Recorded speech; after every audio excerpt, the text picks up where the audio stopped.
طب انا دلوقتي بقالي 3 ساعات بجيبها شمال تجي لي يمين، اجيبها يمين تجي لي شمال.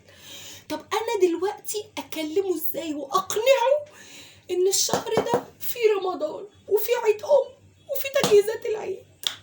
يا نهار اسود، يا لهوي، ده مش بعيد لما اكلمه واقول له الحاجات دي الراجل ينجلط ويموت.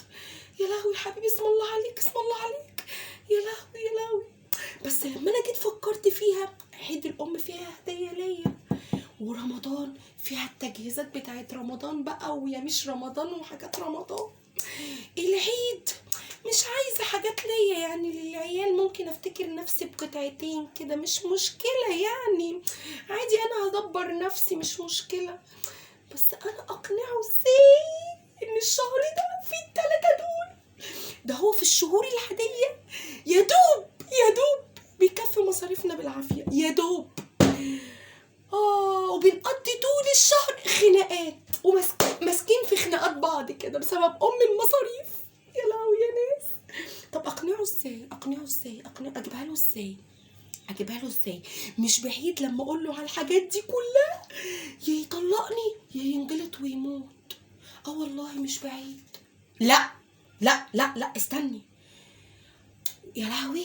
ده انا كده لو طلقني هيبقى ليا حقوق، ولو انجلط ومات هيبقى ليا حقوق. ما هو احنا عايزين نعرف انهي اللي حقوقها احلى.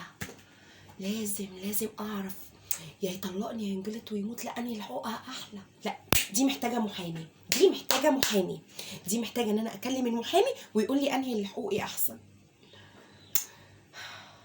بس اجيبها له ازاي برضه؟ اجيبها له ازاي؟ لا اجيبها له ازاي يا جدعان؟ اجيبها له ازاي؟ اعمل ايه؟ عماله افكر بقالي 3 ساعات واعمل دراسه جدوى كبيره. اعمل ايه؟ كل ده في شهر واحد؟ يا عين امك يا ابني، يا عين امك، شايل كتير قوي والله، ومستحمل يا حبيبي يا ابني. لا ما هو انا برضو لازم اضمن حقي. انهي اللي حقوقه احسن؟ لا اجري الحق اكلم المحامي يقول لي انهي اللي حقوقي احسن. لا مش هسكت.